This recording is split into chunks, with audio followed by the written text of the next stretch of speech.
Video recording. Right.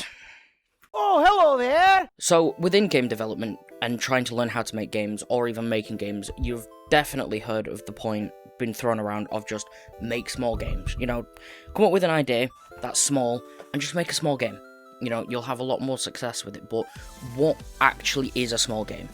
What classifies as a small game? So the first point is a small game doesn't mean a shit game. A small game doesn't mean you have to put the bare minimum effort into something. It doesn't mean you need to just buy assets and make do with that. You can still make a good game that's fully unique, that is still small. For example, Refund, that's a 3D platformer. Very simple 3D platformer. You just jump from platform to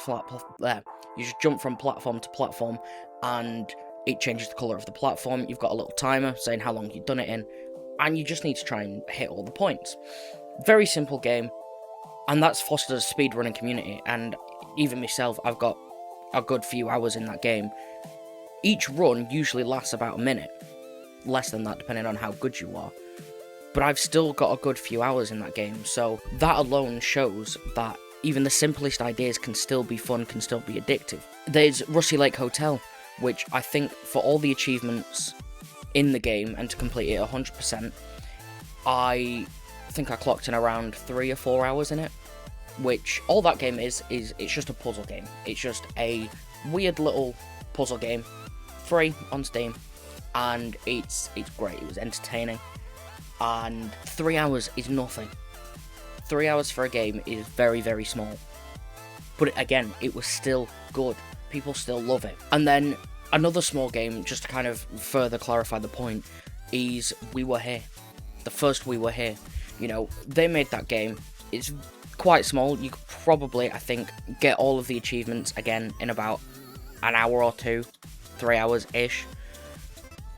And that's with everything completed, both sides of the run done, all of the achievements, and it's a very popular game. That's spurred on the ability to make, We Were Here 2 together, all of the other ones within the series. That game kickstarted that, and that was a student project as well. We Were Here, the first one, was a student project, and that spurred on a company. So making a small game doesn't mean make a shit one. It means make a small game that uses your abilities to your advantage. What you can do, what you can make, in what time frame, and how long is that going to be. That is what a small game is, really. It doesn't mean make a shit one. Which then leads on to the other point of, if you are going to make a small game, what does that actually look like to you? So, for example, is it the game length? Is a small game a 30-minute little platformer game that has basic features, very straightforward, just run, jump? Or is it, a 60-hour game? But that's something you need to weigh up as well with the abilities and your team, is if you are trying to make that 30-minute platformer, that could possibly be more than doable on your own.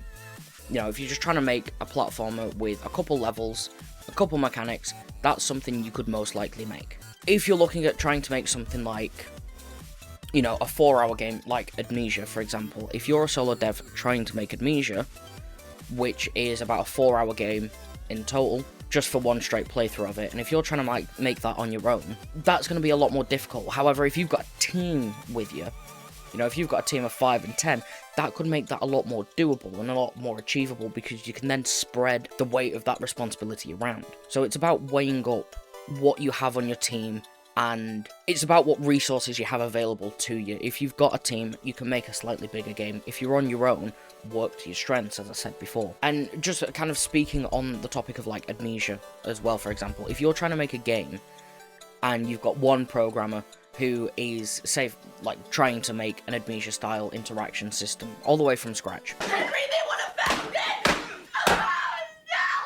you do that? Why? Again, it's doable, but there's also other features of the game that need to be made at the same time, meaning, is that worth the time that's been put into it, So it's more than doable, they can achieve that, but is it reasonable for the game that you're trying to make? But then if you've got a programmer, one programmer, and you're making a point-and-click adventure game. Those mechanics are a lot more simpler to do, a lot more easier to do, so you could probably make a more beefy and narrative-driven game from that, because the mechanics are simple, they're not as in-depth, they're not as complex, you're not needing to think about a lot of necessarily intertwining systems as much as you would do for other things. So again, making a small game is just about what you can do, what your team can do.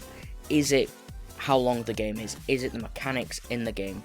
What does that small thing look to you? So then the final point to kind of get onto is, how do you actually figure out what your limits are from that? How do you know if it's to do with the length of the game? How do you know if it's to do with the mechanics in the game?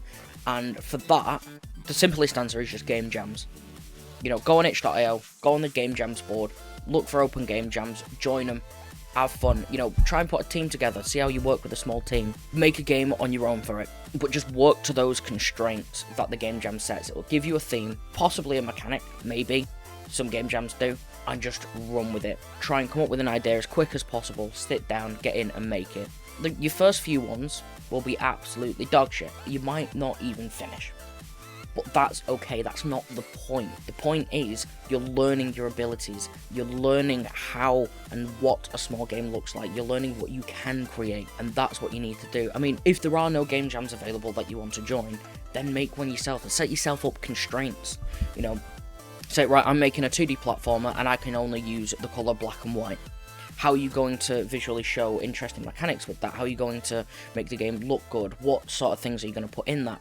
Oh, I'm going to make a game where the player can't jump. It's a platformer game, but the player can't jump. How are you going to do that? You know, how are you going to make that? And those are the things that you need to kind of work at in those constraints, and it will help you make those smaller games. It will help you really stretch yourself to come up with unique ways around things, and that's what's going to make a fun and entertaining game within your skill set. So that's everything that I really wanted to talk about in today's video. If you found it helpful, then please do leave a like and subscribe. It does help out our indie team a lot. Do join our Discord if you want to also chat with us and the rest of the community as well. And then finally, we do have a Instagram and a TikTok. All links are in the description. Go and give us a follow, support us further, and I'll see you in a bit.